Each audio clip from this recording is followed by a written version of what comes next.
What is going on, YouTube? It's your boy Cyrus Obsidian, back at it at Hollow. We are at our locals for local diary number 4.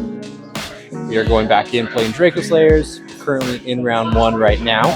I took the win 2-0 against Dark World. It was really cool seeing that deck. My opponent hand looped me and ripped my entire hand out, so I had to put up a little fight there. But it was a good fight and got that win 2-0. Piloting Draco Slayers one last time this week before the ban list officially becomes official and Cash Tier starts ruling over our format. But I'll show you that deck profile and the changes that I made since the updated list, which you can check out in one of the next videos, or one of these videos, my bad. And yeah, let's keep going with the locals.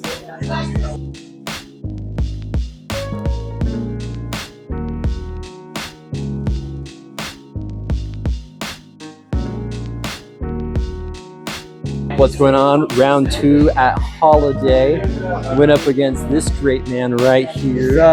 It was a fun match. It's been a while since I've been able to duel him. Sky Striker against Draco Slayer, and let me say, Secret Village and Spellcaster carries. But I won 2-0 going into round 3 now. And we've got left on the clock before the round ends. But I the last duel, so we'll see what round 3 entails, and I'll keep you guys posted. Stay tuned.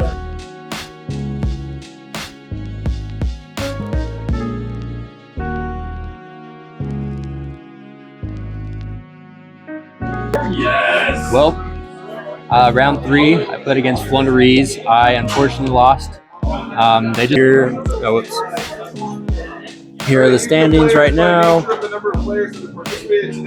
I took 4th. So didn't do too bad, but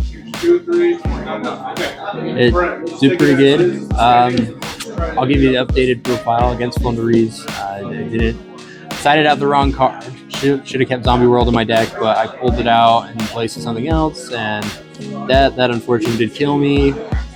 So that's on me. But I had a fun matchup. It was really funny, good conversation going on. And I will go back to the lab and we'll show you what changes I made to Draco Slayer for this week. What's going on, you guys? We are back here in the lab. So I misread the standings and I technically tied for 2nd. So that's still a win. I'll take that. That's top 3. We did not go and play around 4 as people were opposed to it, so I'll take a tie for 2nd, which is nice. And by technicality, I also did discover that there was a tie for 1st as well. So, in some sense, I won 1st and 2nd, but I'll get more on that later. Let me show you the changes that I made to Draco Slayer. First, the change that I made was playing mainboarding Necro Valley and then siding out the Secret Village of the Spellcasters. I was noticing that more and more people are playing the graveyard, so I thought Necro Valley was a better choice. I know coming in this Cash Tier format, Draco Slayer is definitely not going to be the deck to play, but if you're still wanting to play the deck, I would definitely keep the Necro Valley in the main board, as Despia also seems to be on a comeback, and Necro Valley can shut off a bit of their plays. So that was the only change I made to the main deck. Extra deck is still the same. We're still playing the same lineup, and it worked great in all my matches, being able to play this. The side deck is where I changed some things. So I decided to play Tilting Entrainment and Ruby Rose. Going 2nd, and when your opponent sets up their board, they set up a graveyard, and if the deck is graveyard reliant, Tilting Entrainment into Ruby Rose is really great, since Ruby Rose just banishes both graveyards. And as a Pendulum player, you're not really having a graveyard. So this unfortunately didn't really get to test it out, but it was a great idea to start off with. And then I was siding the Secret Village and Spellcasters. So this came up well in my match against Sky Striker, where I just played Secret Village and just kind of locked them out of using their stuff. So that was really great. Again, for Despia, this might come up, but since they do have Blazing Cartesia, and if they are playing the incredible Virtuous Ecclesia, this probably won't do great. But in other matchups, it will do great. if you are playing against a deck that is spell reliant. But otherwise, the extra deck side deck, is still the same. So yeah, that was my profile for Draco Slayers this week. And I do have the first place deck profile. So going back to that story of how I technically also got first place, one of the guys that came down to the tournament forgot his deck at home, and he was just going to drop and just do some trades. But I offered him to play one of my decks that I carried with me at the tournament, and he took it. So I will show you the tied for first place deck profile. So here we are playing Dinos. So we got 2 Ultimate Conductor Tyrannas. So this deck is a little bit different as it is catered to the new format for Kashtira. This is one that I'll probably be piloting as well. We play 2 Ultimate Conductors, as this is just your main boss monster for the deck. It is really great at just shutting down link plays, synchro exceeds, etc., etc., since we are straying a little bit away from a fusion format. Next, we do play the triple Soul Eating Oviraptor, as this lets you just get into your Miscellaneousaurus or into any of your other dinos that you really need in your hand. And then speaking of, we do play the 1 Misk, as have you red Misk, just being able to be hand trap proof, Nibiru proof for your dinos. Misk is just a great card. Following up, we play double Petite Pteranodon, as we are wanting to destroy our cards in our hand, and we'll see a little bit of that with the reason why in the deck profile. Being able to just get dinos onto the board is really great. Then we do play triple Baby Ceratosaurus, being able to just special summon a level 4 lower dino type monster, and it's not once per turn, so you do abuse this a lot. Next, we do play the 1 Animadorned. I am thinking about upping the ratio on Animadorned, as it is really good at being able to pop the Baby Ceratosaurus, but still in the plane, so we'll get to that. Then we play 1 Pinkertops, just being able to get rid of spot removal. It comes up. Next, we play 2 Lost World with the 1 Terraforming. I'm thinking about upping this to 3. I never really lost my Lost World, he never really lost Lost World, so it just came up. 3 would probably be for consistency's sake, and the Terraforming, yeah. Then we do play 1 Double Evolution, and this is the reason why I'm thinking of playing double Animadorn, to play double Evolution Pill, just to be able to search it out a little bit easier in consistency. Along with that, we play triple Fossil Dig. So this deck has a little bit of spice, and here's the first spice that is played. We play triple Dinomorphia Theresia. So this is a Dinomorphia build, so it's meant to just be walking, skill drain, Mystic Mine, whatever you really need for the deck. Then we do complement it with the triple Diplos. Theresia, being able to just search out your Dinomorphia traps and set them. A lot of the times you can pop the baby, special out the Dinomorphia, and then you're either setting your Domain or your Frenzy, which we do play 3 copies of. Being able to just fusion summon on your opponent's turn into any of your dinos. And then being able to use these, since they are level 4s, we play some rank 4s in the deck, just to be able to shut your opponent out, depending on what you need. Comes up really, really handy. And then some of the other spice that we play triple True King Lithosagem, as this comes up a lot, just being able to destroy 2 Earths, typically 2 babies, a baby and petite, double petite, and destroy 2 Earths, special this guy out, use its ability to rip cards out of your opponent's extra deck.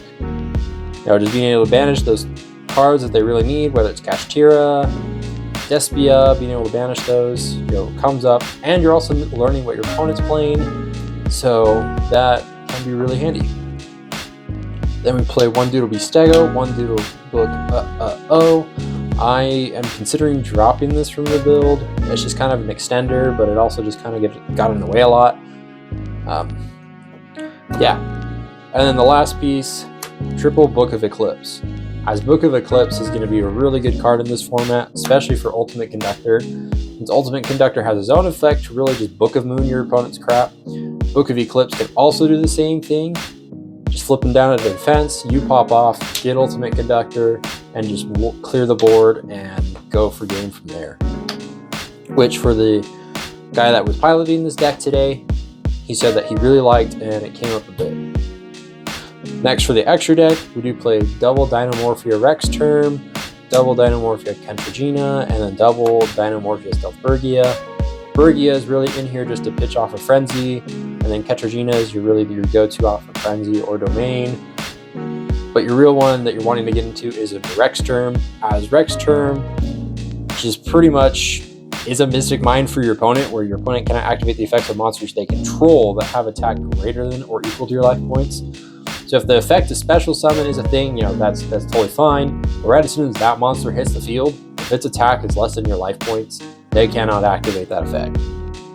And then also it has a quick effect where you can pay half your life points, and then the attack of all your opponent's monsters become equal to your life points until the end of the turn. So if the monster they have is low enough that you can just Rex Term, pay half your life points, and voila, that monster's effect is no longer being activated. Following that, we play some rank 4s, play the one Dweller, just kind of until Tier Lament faded from the format, and we play one Dolka and one Logia. I am really looking forward to getting another Dolka, as the deck could benefit from having 2 Dolkas just being pretty much a monster effect negate, and it's not once per turn either. And then Logia being a kind of like a Solemn Judgment. It's really great, detach to negate the summon or the activation of the card. Be really great. So that's it for the X-Seeds. Then we play a couple links. We play one Almirage, one Link Karibo, one Secure Gardna, one Pentastag, one Nightmare Cerberus, and one Nightmare Phoenix. So it's still a little bit in the works. I'm probably going to drop the Phoenix Cerberus and the Almirage, as Almirage really just comes up for the Animadorned, if you happen to normal summon the Animadorned, but rarely comes up. Pentastag is going to be really great, especially when you put it under, or you put Ultimate Conductor Tyranno under it, or being able to do piercing battle damage, along with hitting them for the 1000. But Link Karibo is one that will definitely stay, as this is where you go Link off for Animadorn and then into Secure Gardna. But there are other plays that you can do. I know someone was piloting. You can pilot, the Reproductus, but I currently don't have the Reproductus, so I'm playing the Pentastag and the Almirage in its place. But yeah, that was the first place deck profile that was played today at Locals. Overall, I had a great experience piloting Draco Slayer, probably for the last time in this format. Probably for funsies, I'll take it every now and again. But I love playing Pendulum, and this format just really is not the format for Pendulum decks. So we'll be looking for another deck to play for this format. But if you guys have any ideas or want hints at what I'll be playing, just let me know down in the comments below, and I would be more than happy to point you in the direction of my Instagram, where I'll probably update that and what decks I'm piloting. But that is it for Local Diaries number 4. If you like this content, please like and subscribe. Share this with a friend. Share it with anyone. And we'll catch you in the next duel.